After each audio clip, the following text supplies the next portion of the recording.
Imagine digging up a corpse, dressing it in wedding robes, and burying it with another dead body so they wouldn't be lonely in the afterlife. This was not folklore, but a real, documented practice in parts of China. Families paid huge sums to find a corpse bride for their dead sons. Sometimes, murders were committed to supply fresh bodies. But the question is, why did people do this? What beliefs led to this bizarre ritual? To understand the origins of this practice, one must look beneath the surface, into the moral framework that shaped daily life and death for generations. The tradition wasn't built on superstition alone.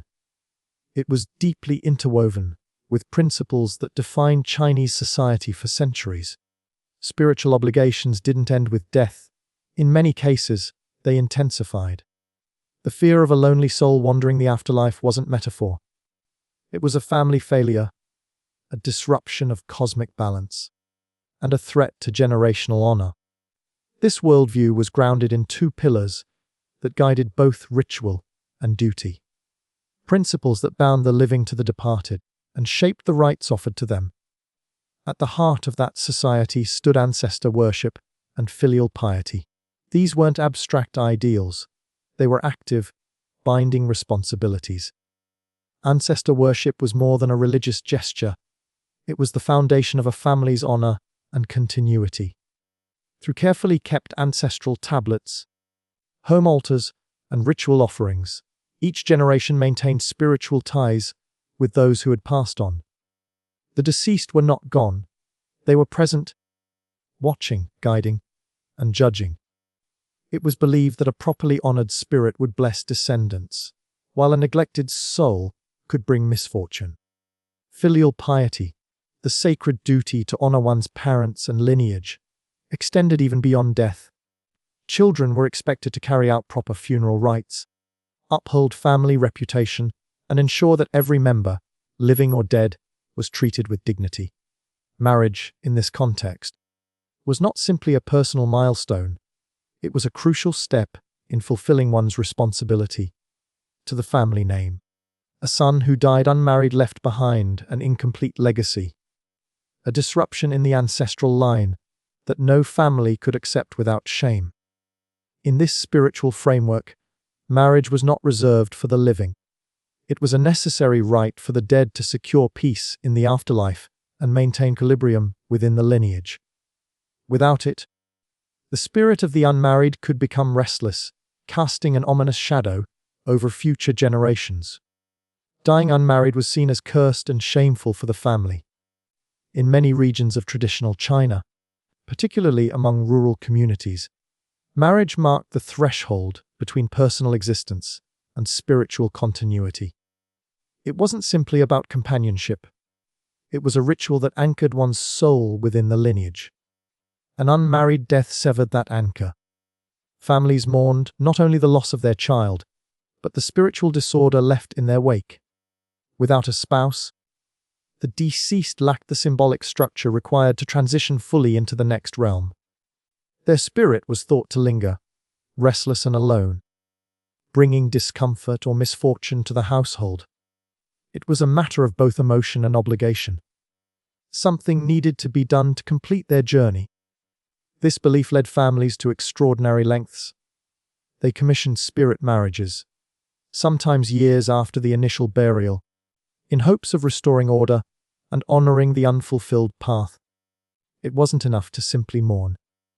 The dead had to be properly integrated and remembered.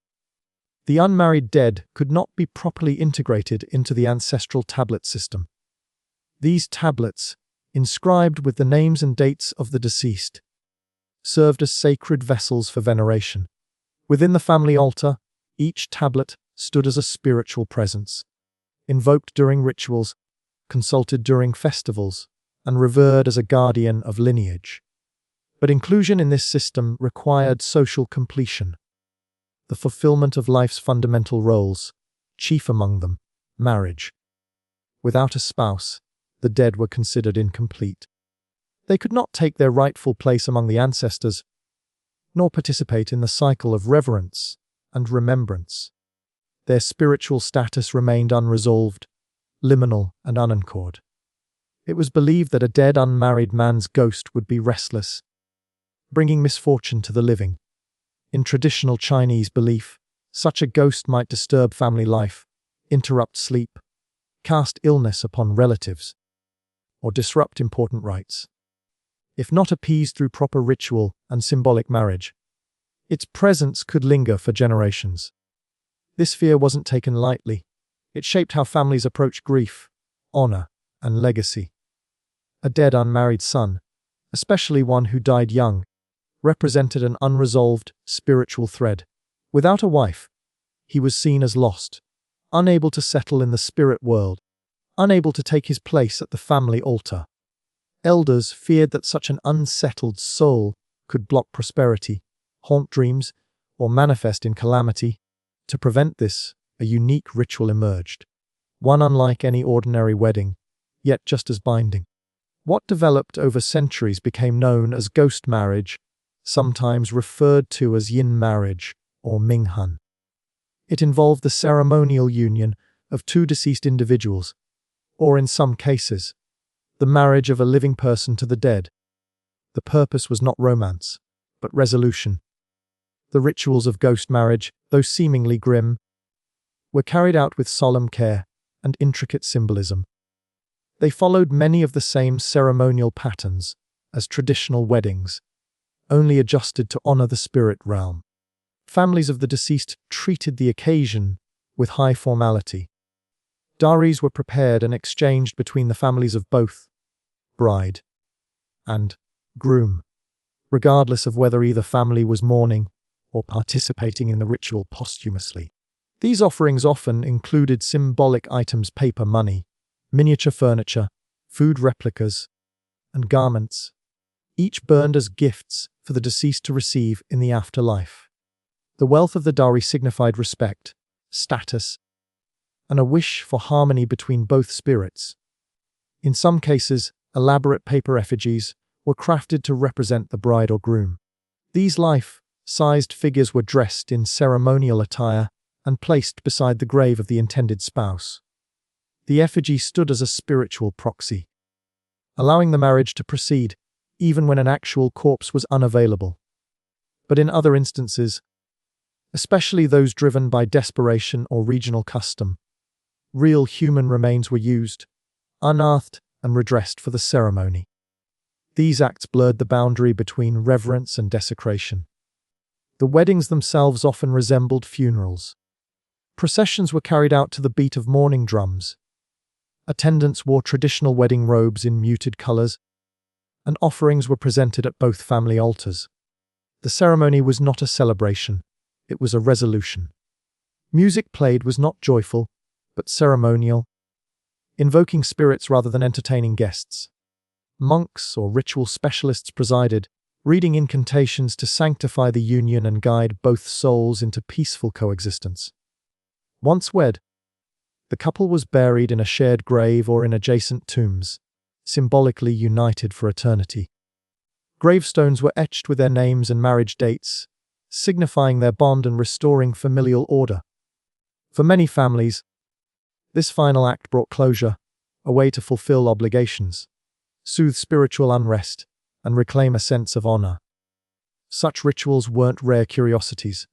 They were real and deeply woven into rural traditions. Cases were recorded from the Song dynasty onward, spanning centuries of documentation and transformation.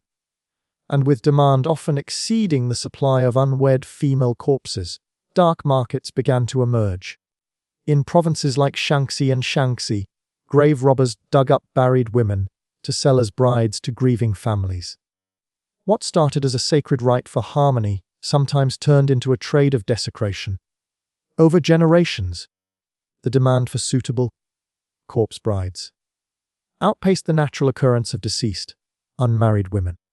In villages where mourning families sought to restore ancestral harmony, finding a proper match became an ordeal and a lucrative opportunity. Opportunists saw profit in sorrow, turning grief into commodity. In Shaanxi and Shaanxi, and later in neighboring provinces like Henan and Shandong, criminal networks emerged that specialized in sourcing bodies, Some dug in ancient cemeteries under the cover of night, targeting fresh burials or graves of young, unmarried women. Others acquired corpses through morgues, hospitals, or even unmarked roadside deaths. In some reported cases, families of recently deceased girls were pressured into selling the body under the guise of honoring the dead, their grief exploited for financial gain. Yet the darkest edge of the practice came when supply couldn't meet demand. Investigations in the 1990s and early 2000s unearthed incidents in which murders had allegedly been committed to produce a fresh corpse bride. Women killed solely to be sold to grieving families for spiritual marriage. These revelations shocked the public and renewed scrutiny of rural customs that had slipped beneath the radar of modern law. Police cracked down on underground networks, arrested grave robbers, and implemented new regulations for cemetery security. Still, the rituals persisted, quietly, secretly. They were often disguised as ordinary burials, with locals avoiding questions and officials looking the other way. In some towns, advertisements were circulated for ghost marriage matches, complete with price listings and ceremony packages.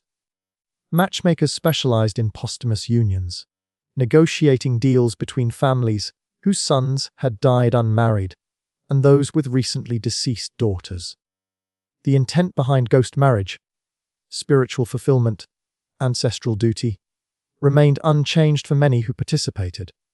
But the context had transformed. What was once an act of devotion now involved criminal risk, moral compromise, and black market logistics. Cultural belief collided with modern law. Families of dead sons often paid high prices for a corpse bride to ensure peace. The urgency to settle the spirit of an unmarried son and restore harmony to ancestral traditions pushed grieving households into negotiations that resembled a shadow economy. Matchmakers sometimes charged the equivalent of thousands of yuan, depending on the freshness of the corpse, the burial status, and whether the deceased woman had died unmarried and properly. In rural areas, where reputation and ritual held enormous weight, the expense was considered worthwhile. A troubled spirit was seen as a greater risk than financial hardship. It wasn't only criminal networks that fueled the trade. Sometimes, families participated willingly out of necessity. In communities stricken by poverty, the body of a deceased daughter could become a form of salvation. If she had died young and unmarried, her parents might face social stigma or spiritual unease. But in some cases, especially among poor farming families, her death offered a grim opportunity to restore someone else's lineage in exchange for financial compensation. In some instances, poor families sold their deceased daughters' bodies to wealthy families for ghost marriages. The decision was rarely made lightly. In grief, stricken households with no financial safety net, the death of a young, unmarried girl left them mourning not only her life, but her unrealized role in future ceremonies, festivals, marriages, ancestral rituals. Her loss was profound, yet in a community where the spiritual cycle mattered as much as survival, the body became a tragic resource. Families would be approached by local intermediaries, sometimes known matchmakers, sometimes quiet funeral brokers, who specialized in facilitating corpse bride arrangements. These middlemen assured grieving parents that by marrying their daughter into another ancestral line, her spirit would find peace, and they would receive generous compensation. For many, the money provided funds for surviving children, repairs to the home, or food for the coming seasons. In the eyes of some communities, the practice was framed not as exploitation but as sacred utility, a way to transform misfortune into a gesture of honor. Even in death, a daughter could fulfill a ritual purpose, grant peace to another restless soul, and ensure her memory lived on within another family's altar. Yet the emotional cost lingered. Parents sometimes performed symbolic ceremonies to apologize to their daughter's spirit for not being able to protect her legacy within their own ancestral tablet lineage. They prayed she would be well received in the new home, spiritually embraced by strangers now considered kin. These rituals blurred grief with obligation, and obligation with survival. During times of poverty, this practice became a hidden trade in rural China. Ghost marriages, though steeped in tradition, gradually drifted into the shadows of legality and morality. In economically strained communities, especially in isolated towns of Shaanxi, Henan, and parts of Inner Mongolia, the ritual evolved into quiet transactions, whispered behind funerals, coordinated by middlemen who rarely revealed their sources. Families grieving over sons who died young and unmarried felt desperate to avoid spiritual consequences. The belief that an unwed spirit could curse the living was strong enough to justify almost any cost. In this cultural landscape, traders emerged who specialized in locating suitable brides. They developed networks that spanned graveyards, hospitals, and, in rare cases, direct contacts with families willing to sell the remains of daughters lost to illness, accident, or childbirth. Prices fluctuated according to condition. Whether the body was fresh, properly preserved, or had ritual compatibility with the intended groom. Demand was so high that even dried bones were dressed in bridal robes, wrapped in silk, and treated as sacred. Matchmakers learned to negotiate with both grief and superstition, promising peace in the spirit world in exchange for payment. Funeral homes sometimes acted as silent brokers, disguising ghost weddings as conventional burials. Officials occasionally turned a blind eye, considering it a cultural tradition too, embedded to regulate with force. But the deeper the poverty, the more transactional the ritual became. Parents who couldn't afford funeral rites for their daughters sometimes saw ghost marriage as the only way to ensure her soul would be remembered, and their family could survive another season. In these spaces, ritual collided with desperation, and reverence gave way to quiet commerce. As China modernized, rural customs began to clash with law enforcement and scrutiny. Yet even in the 21st century, ghost marriages never truly disappeared. Instead, they changed form, more secretive, more dangerous. In modern times, murders occurred to supply corpse brides. 2007. A Chinese man murdered 2 women with mental disabilities to sell as corpse brides. In a case that sent shockwaves across China, the grim underside of ghost marriage practices resurfaced in a chilling form. In 2007, a man in Yuncheng, Shaanxi province, one of the regions most notorious for underground corpse bride dealings, was arrested for the murder of 2 women with mental disabilities. His motive was not jealousy, revenge, or domestic dispute. He killed them to sell their bodies. The man confessed that he lured the women under false pretenses, suffocated them, and then preserved their remains to make them suitable for burial as ghost brides. He had previously sold dead female bodies to families grieving over unmarried sons, receiving large payouts in return. But this time, unable to find a naturally deceased woman quickly enough to fulfill an agreement, he chose to create one. The bodies were dressed in traditional bridal robes and readied for ghost wedding ceremonies.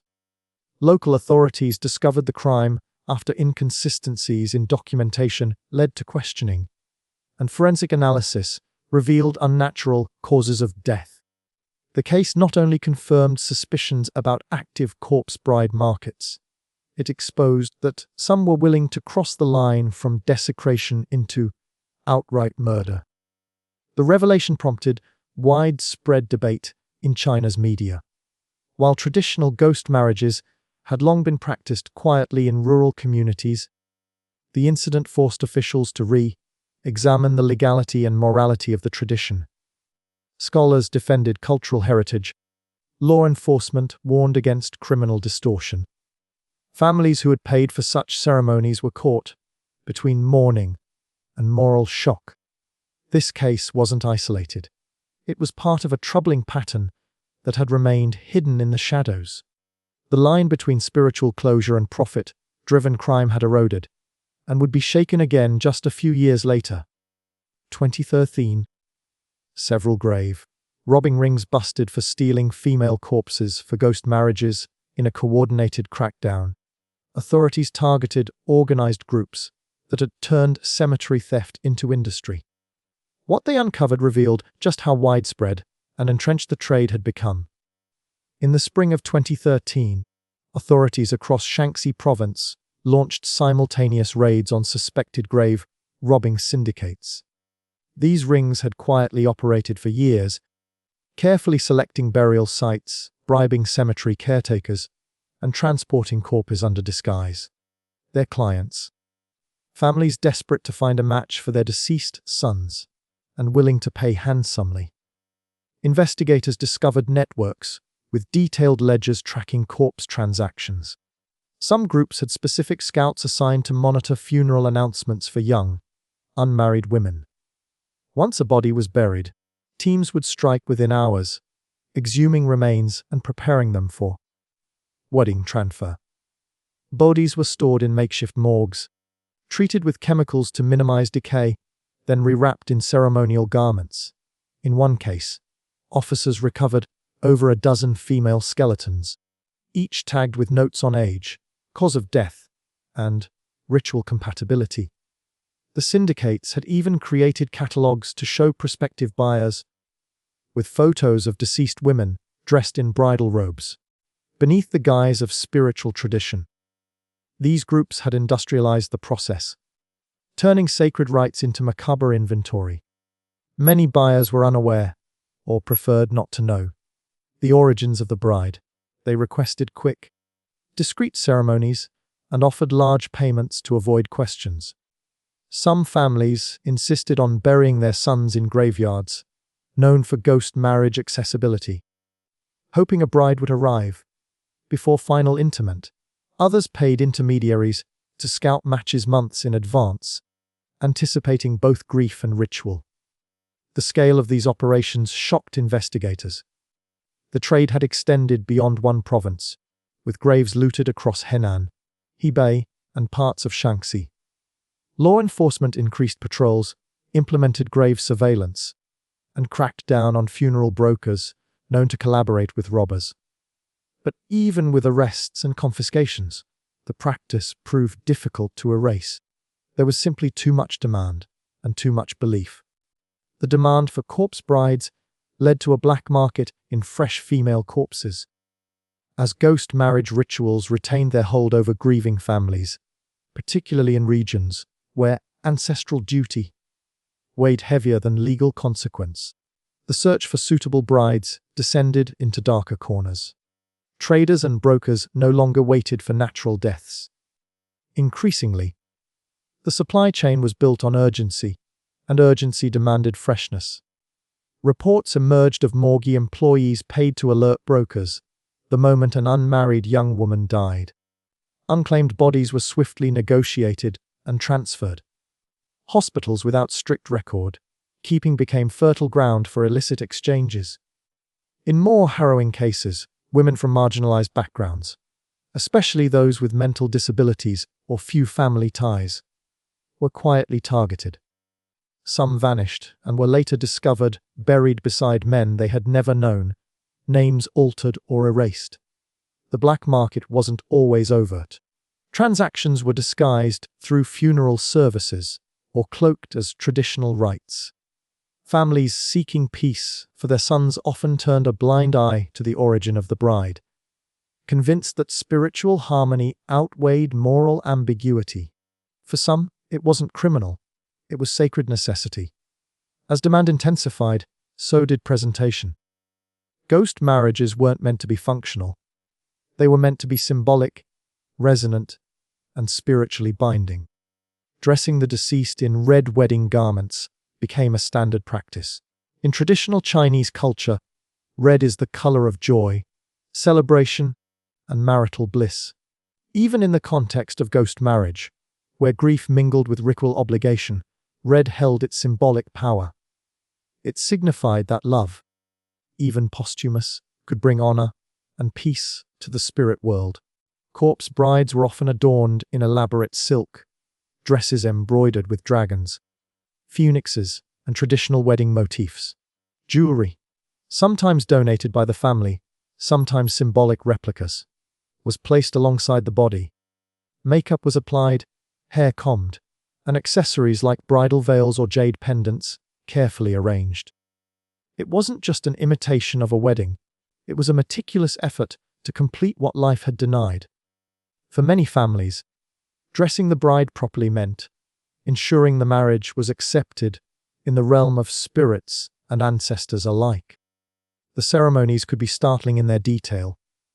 Guests attended as they would a wedding, bringing offerings to honor the union. Incense was burned. Food was placed at altars.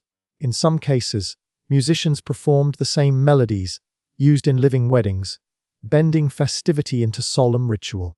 All of it underscored one idea, that this union mattered, spiritually and socially. But not every family had access to a body.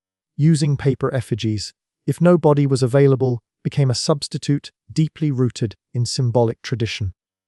These intricately crafted figures, often made from bamboo frames, colorful paper, and cloth, served as ritual stand-ins when a physical body could not be obtained. Dressed in bridal robes and adorned with painted faces and symbolic accessories, the effigies were treated as sacred proxies. Their presence allowed families to conduct full ghost marriage ceremonies without desecration or criminal involvement. In some cases, entire bride packages were fashioned out of paper miniature dowries, tokens of love, replicas of homes, servants, even pets, all meticulously burned during the ceremony to send them to the spirit realm. The effigy wasn't seen as a mere placeholder. It was a spiritual vessel, a representation of the woman, whose soul was called to join the dead groom in eternal companionship. Specialists, often trained in folk ritual and funerary craft, spent hours designing and consecrating these figures. Their details mattered. The color of the robe, the hairstyle, the posture, all followed ancestral guidelines. Once the marriage was complete, the paper bride was either buried near the groom's remains or ceremonially incinerated. Her ashes mingled with offerings, meant to seal the union. Even the absence of a tangible body didn't lessen the emotional weight of the ritual. Families wept. Incense filled the air. Songs of mourning and union were performed as if the ceremony were between two living souls. The symbolism carried power, belief, and healing. Through the effigy, spiritual duty was fulfilled and generational harmony restored. These ceremonies blurred the boundaries between funeral and wedding, life and afterlife. Funeral processions mimicking wedding processions became a common sight in regions where ghost marriage thrived. Red silk banners fluttered in the wind, drums beat a slow celebratory rhythm, and relatives wept beside floral arrangements that bore symbols of joy rather than grief. What looked, from a distance, like a bride leaving her family for a new life, was, in fact, a passage from one world to another, an effort to complete a journey denied by death. Participants sometimes wore wedding attire, offering rice wine and ceremonial dishes, not to guests but to the spirits of the departed. The atmosphere was surreal, incense swirling through the air, paper offerings burning at road junctions to guide wandering souls, monks chanting verses meant to bind the pair beyond mortal reach. At the heart of it all stood an effigy, or a corpse prepared in bridal finery, carried through the streets in a decorated coffin. Locals understood the symbolism well. These processions weren't just spectacles. They were acts of restitution, gestures of love and fear woven into ritual. For the living, they brought closure. For the dead, they promised peace and belonging. And for tradition, they ensured that no thread in the ancestral fabric remained untied. The final gesture in these ceremonies carried the deepest significance. Burying the bride and groom together in a single coffin or grave sealed their union, binding souls that life had kept apart, but death had consecrated. Tombstones etched with joint names, marriage dates, and auspicious symbols marked not just the end of mourning, but the beginning of spiritual reconciliation. Graves were often adorned with offerings from both family as lanterns, to light their way in the afterlife, incense to purify, and tokens of wealth meant to support them beyond the mortal realm. This burial wasn't a footnote. It was the finale, the moment where ritual met permanence.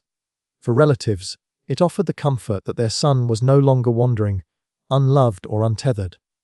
His bride, now beside him in death, symbolized dignity, closure, and the fulfillment of unspoken promises. And for communities that upheld the tradition, it affirmed a bond with ancestors, one death could not sever. Belief held that this act would prevent spiritual unrest. A properly married spirit would no longer haunt the household, no longer appear in dreams, or cause sickness or misfortune. Instead, it would watch over the family, content and honored. In many regions where ghost marriage was practiced, people believed that spiritual unrest manifested in tangible ways. Children falling ill, crops failing without reason, sudden misfortunes striking homes that had once thrived. An unmarried soul, unable to find peace in the afterlife, might appear in dreams, cast a shadow in sacred spaces, or stir bad luck from beyond. These spirits weren't seen as evil, but as anguished. Their mourning echoed in the physical world, and only ritual union could silence it. Ghost marriage wasn't just about honoring the dead. It was about protecting the living. Once the bride was found and the rituals completed, families believed the spirit of their son was finally content. Married souls could be properly enshrined, fed with offerings, and invoked during ancestral rites. Their union brought harmony not only to the tomb, but to the household itself. In communities steeped in tradition, stories spread of homes transformed after a successful ghost wedding, livestock flourishing, quarrels resolving, family fortunes improving. Whether coincidence or conviction, these blessings were attributed to the satisfied spirit, now grateful, now guarding. The ritual wasn't viewed as disturbing or grim. It was restorative. A marriage that never happened in life could, in death, mend ruptures and invite favor. But time has shifted customs, and modern laws have reshaped old rituals. Is it still practiced today? Officially, ghost marriages are illegal in China. The government has condemned corpse bride trading, funeral brokers facilitating black market unions, and the grave robbing rings tied to criminal syndicates. Public campaigns have warned against superstition-driven rituals that violate human dignity and disrupt public safety. Yet reports continue to emerge, particularly from rural and culturally conservative regions. In provinces like Shaanxi, Henan, and parts of the Northwest, cases still surface. Quiet ceremonies held under the guise of funerals, bodies buried without full disclosure, effigies crafted and burned as spiritual stand-ins. Even in modern times, the fear of unrest and the hope for harmony remain deeply rooted. Ghost marriage may no longer dwell in daylight, but its echoes still move through the shadows. The corpse brides of ancient China reveal the lengths to which families would go to protect themselves from restless spirits, even if it meant grave robbing or murder.